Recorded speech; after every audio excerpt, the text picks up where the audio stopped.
This week we're starting out at the main base and we're looking at farms, we're looking at Nether Hub, and we're going to jump back over and see what's happening at the Mega Witch.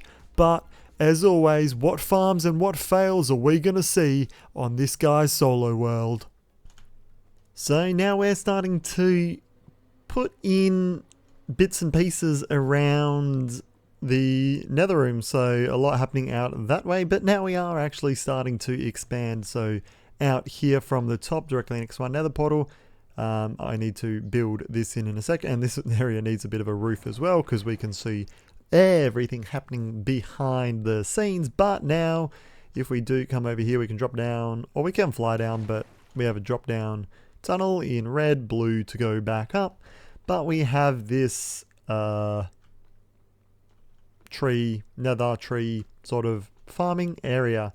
So pretty simple. We grab some bone meal and a hoe. We don't really need the hoe, but switch that one on. We can stand here and hold down right click and just keep going, boom, boom, boom, boom, until we get those good little, those little dudes, and we'll bone meal them up, and it gives us hopefully plenty of this nether wood stuff. So we can just sit here clicking along. Let's see if we can get another one. I don't know. And that was weird. I don't know why that happened. There we go. And anyway, we can switch that off, and that just slowly pushes along the trees. If we want, we can actually jump up here and fly on down, and then we can use our hoe to clear out this stuff. So I've been sort of using that because we're going to need to use this wood stripped in the nether. We're using it in our nether tunnels, so we'll just mow this all down. And yeah, I'm pretty happy with how simple this design is.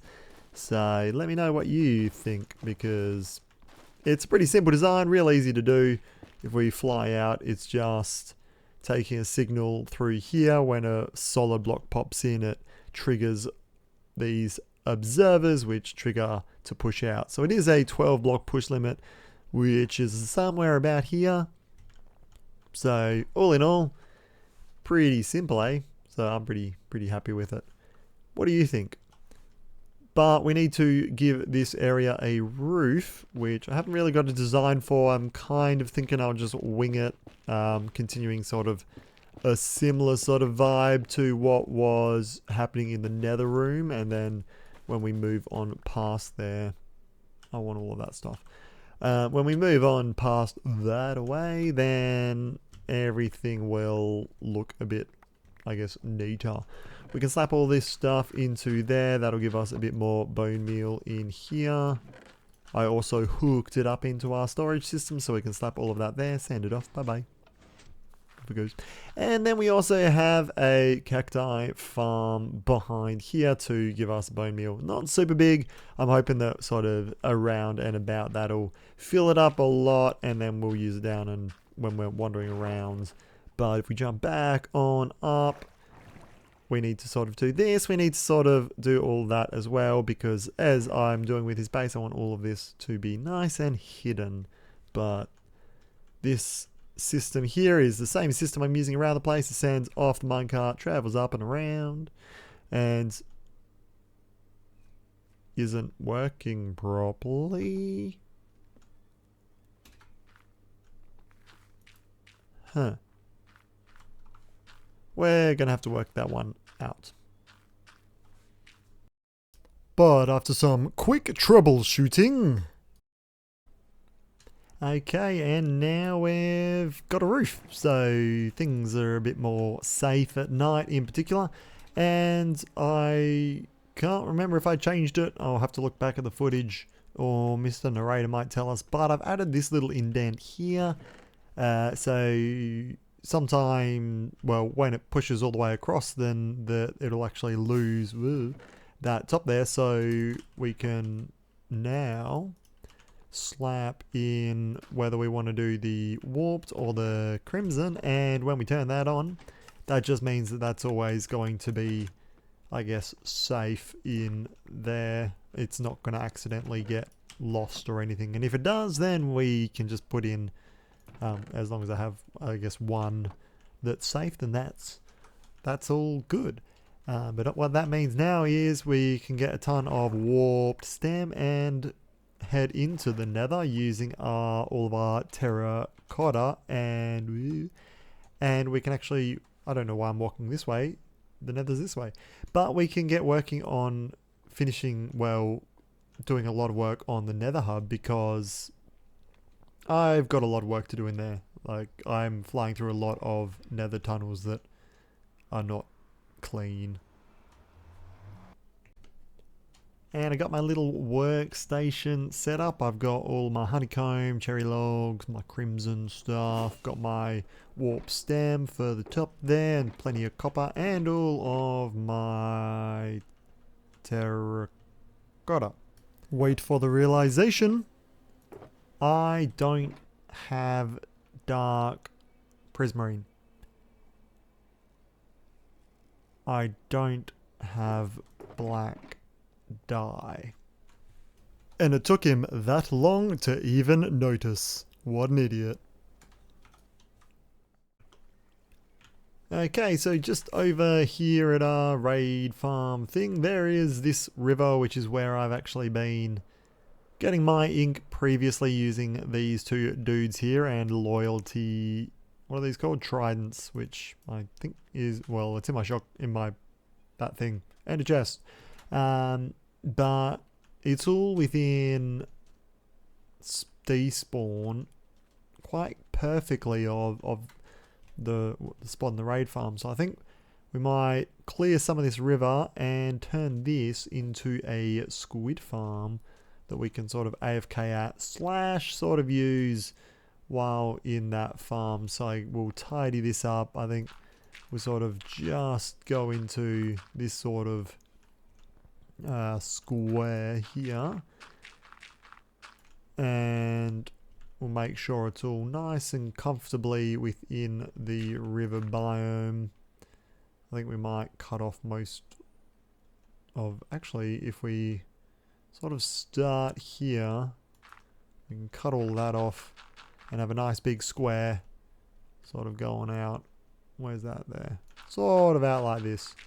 That falls in within this river biome, which we can see with this green here, and also still within our despawn sphere. So just sort of taking this one out, and I guess we'll get to some clearing off.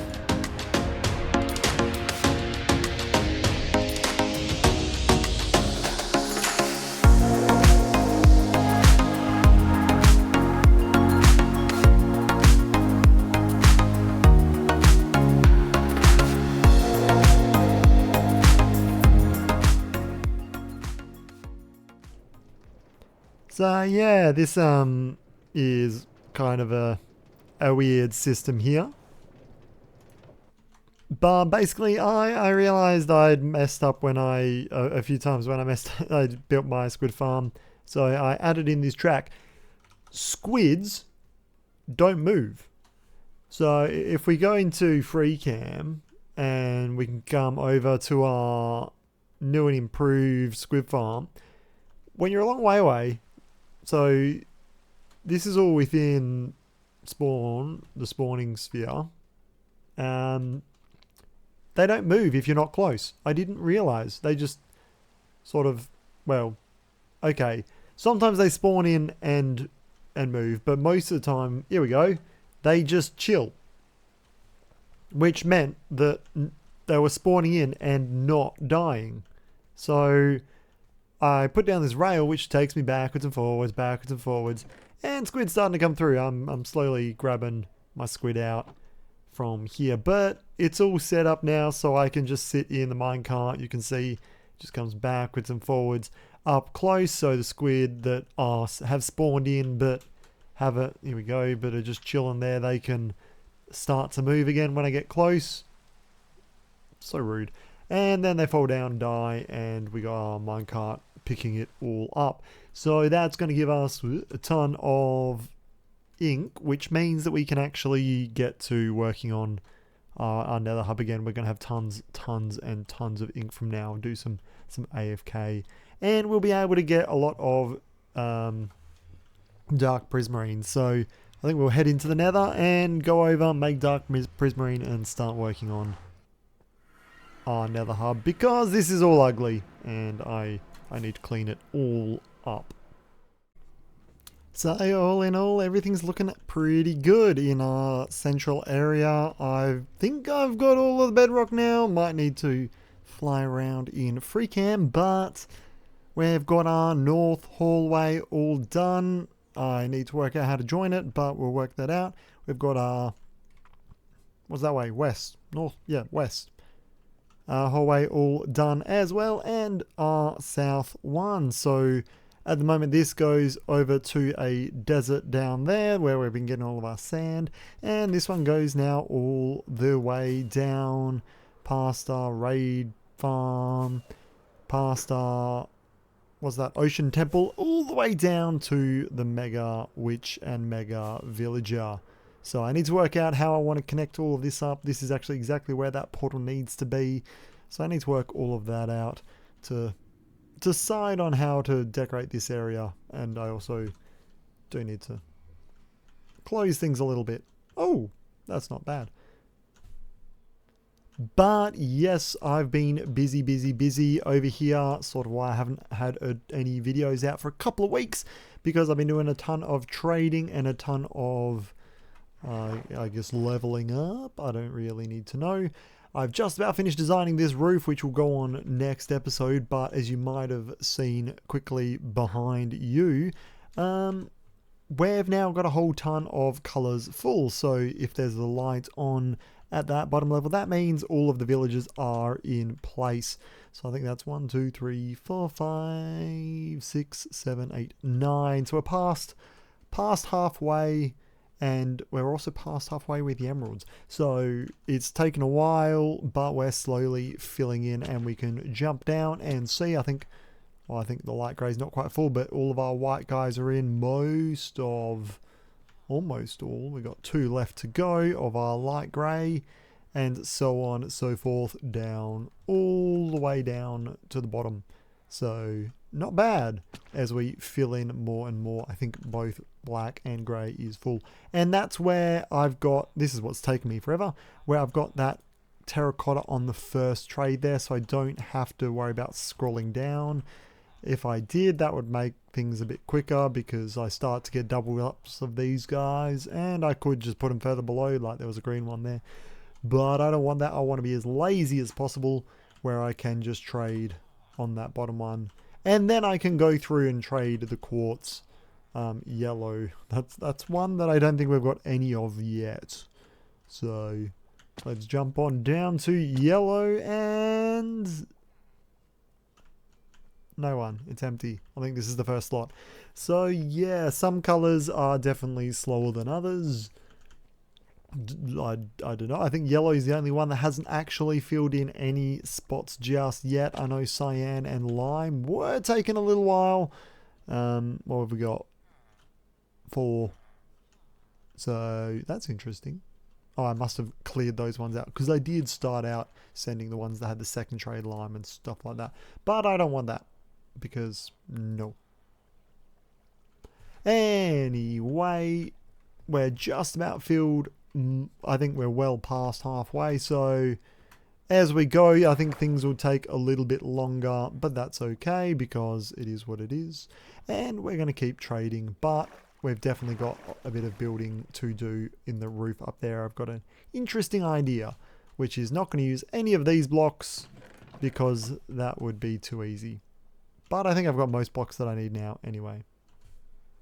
And after our hero drives himself crazy trading with villagers over and over and over, so after discovering the cross sort of wiring that was in there before with that yellow above me, because there's no yellow villagers just yet. I don't know what's going on there, but we've now filled out 9, so we got 7 more to do. And we're getting close with those greens, and both greens, I think the purple, pink and magenta maybe as well. So we're actually getting there, which is pretty pretty good. And I have been trading, and I've actually worked out now a little bit better system. So I need to label that for when it's on and off. But this is where they're dying now, and we've actually, because of the data pack, started triggering these. So since I changed this, we've killed, what's that, over 100, let's say 100 villagers have died just there. We haven't killed them because they're hurting themselves by suffocating. But yeah, so I think I've well and truly had 1,000 villagers pass through to get us here. But it is coming along slowly. But we've still got to finish the roof, and I've still got to finish filling all of this out with those emeralds. I think I'm about 2/3, 3/4 of the way through. And we're getting there, which is pretty cool. And I got to get yellow. I don't know why yellow doesn't want to be there. It's odd. But anyway, thanks for watching, guys. I hope you enjoyed it, and I'll see you next time. Let me know what you think about all of this and my nether hub. And I think next episode we're going to be heading back home, doing some work in that outdoor area, maybe at the main base again. So adding some more farms, and I need a bedroom. I need a bedroom here. That's my bedroom. What? But anyway, guys, catch you in the next video. Hopefully I'll start pumping them out a bit more regularly than last time.